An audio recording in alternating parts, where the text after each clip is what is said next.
Hello students, Subhash here. Lecture number 2। इस lecture में हम electric potential and electric potential due two point charge पढ़ेंगे। सबसे पहले तो इलेक्ट्रिक पोटेंशियल क्या होता है वो समझ लेते हैं। लेट्स सपोज कोई सोर्स चार्ज रखा हुआ है प्लस क्यू, उसके इलेक्ट्रिक फील्ड में किसी भी unit positive charge plus 1 coulomb को मुझे इनफाइनाइट डिस्टेंस से गिवन पॉइंट P पे लाना है, तो मुझे जो वर्क करना पड़ेगा उसको मैं बोल सकता हूं electric potential at that point. मतलब उसका इक्वेशन हो जाएगा electric potential equal to work done to bringing a unit positive charge from infinite distance to given point divide by test charge, मतलब प्लस 1 कूलम। इस इक्वेशन पे से हम लिख सकते हैं it is said to be 1 volt when 1 joule work is done to bring 1 coulomb charge from infinite to given point in electric field. That means अगर plus 1 coulomb charge को हमें इनफाइनाइट डिस्टेंस से गिवन पॉइंट पे लाने के लिए अगर हमें 1 जूल जितना वर्क करना पड़ेगा, तो मैं बोल सकता हूं कि इस पॉइंट पे इलेक्ट्रिक पोटेंशियल 1 वोल्ट होगा। नेक्स्ट है electric potential due two point charge. मतलब किसी पॉइंट चार्ज की वजह से किसी डिस्टेंस पे इलेक्ट्रिक पोटेंशियल कितना होगा वो हम यहाँ पे फाइंड करेंगे। लेट्स सपोज कोई पॉइंट चार्ज है प्लस क्यू।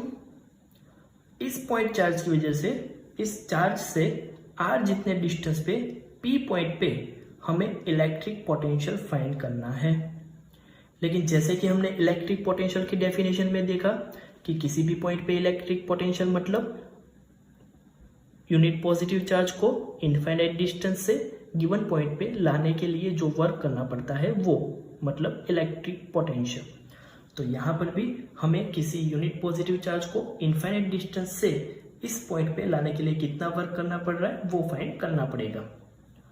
लेट्स सपोज ये यूनिट पॉजिटिव चार्ज अगर पॉइंट चार्ज से x जितने डिस्टेंस पे है, तो इस टेस्ट चार्ज के ऊपर कितना फोर्स लगेगा, तो फ्रॉम कूलम्स लॉ हम लिख सकते हैं वो फोर्स होगा F equal to k q naught divide by x square. अब मुझे इनफाइनाइट डिस्टेंस से गिवन पॉइंट पे चार्ज को लाना है, तो इस पूरे पाथ को मैं छोटे छोटे पार्ट्स में डिवाइड कर रहा हूं और उसमें से कोई एक पार्ट को कंसीडर कर रहा हूं। अब इस टेस्ट चार्ज को मुझे A से B तक लाना है, तो मुझे कितना वर्क करना पड़ेगा पहले तो हम वो फाइंड करते हैं। Small work done in moving the test charge Q naught from A to B with small displacement against electrostatic force. यहाँ पे हम देख सकते हैं कि यहाँ पे चार्ज का जो डिस्प्लेसमेंट है वो इलेक्ट्रोस्टैटिक फोर्स से ऑपोजिट डायरेक्शन में है। सो हम इक्वेशन लिख सकते हैं dw equal to F vector dot dx vector. Dot product निकलेगा तो यहाँ पे cos थीटा लगेगा। इलेक्ट्रोस्टैटिक फोर्स की डायरेक्शन एंड डिस्प्लेसमेंट की डायरेक्शन दोनों ऑपोजिट होने की वजह से यहाँ पे थीटा इक्वल टू 180 हो जाएगा। लेकिन cos 180 की वैल्यू तो -1 होती है, तो स्मॉल वर्क हो जाएगा dw equal to -f dx। अब मुझे टोटल वर्क फाइंड करना है, तो ऐसे छोटे छोटे पार्ट्स में जो हमने वर्क किया हुआ है सबका एडिशन करना पड़ेगा। So total work done in bring charge Q naught from infinite distance two point P is W equal to integration from infinite to given point P dW. Therefore, integration infinite to P point है, उसका distance point charge से R जितना है, तो मैंने यहाँ पे R लिखा हुआ है। dW का इक्वेशन हमने आगे फाइंड किया हुआ है -f dx। f की वैल्यू कूलम्स लॉ से हम यहाँ से लिख सकते हैं k q naught divide by x square. यहाँ पे हम रखते हैं तो इक्वेशन हो जाएगा minus integration from infinite to r k q naught divide by x square dx। यहाँ पे k जो कूलम कांस्टेंट है, q source charge, q naught test charge, constant होने की वजह से हम उसको इंटीग्रेशन से बाहर लिख सकते हैं। तो ये हो जाएगा minus K Q Q naught integration from infinite to R 1/x² dx। 1/x² dx का इंटीग्रेशन कैसे करें तो वो मैंने यहाँ पे दिखाया हुआ है। 1/x² जिसको हम लिख सकते हैं x⁻² dx। इंटीग्रेशन का डेफिनेशन में जो हम पढ़े हैं कि इसका इंटीग्रेशन कुछ इस तरह से होता है, पावर में एक ऐड करो और जो भी पावर आ रही है उसको डिनोमिनेटर में लिखो।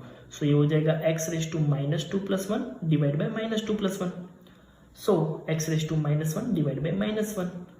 तो 1/x² dx इंटीग्रेशन को हम लिख सकते हैं -1/x।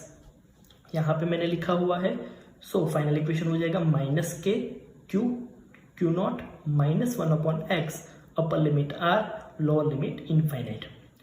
माइनस माइनस प्लस हो जाएगा, अपर लिमिट और लोअर लिमिट रखेंगे तो हो जाएगा के क्यू नॉट 1/r माइनस 1/इनफाइनाइट। लेकिन 1/इनफाइनाइट इक्वल टू 0 होता है। So final answer is w equal to k q naught divide by r। ये कौन सा वर्क मिला? ये वो वर्क है जो मुझे टेस्ट चार्ज को इनफाइनाइट डिस्टेंस से गिवन पॉइंट पे लाने के लिए जो वर्क करना पड़ रहा है वो। लेकिन मुझे तो पूछा हुआ है इलेक्ट्रिक पोटेंशियल, और इलेक्ट्रिक पोटेंशियल का इक्वेशन हमने यहाँ पे देखा, electric potential equal to work done divide by test charge. So potential at point P हो जाएगा Vp equal to work done W infinite P divide by test charge Q naught. W infinite P की value रखेंगे K Q naught divide by R divide by Q naught. Solve करेंगे तो potential at point P मिलेगा Vp equal to KQ by R।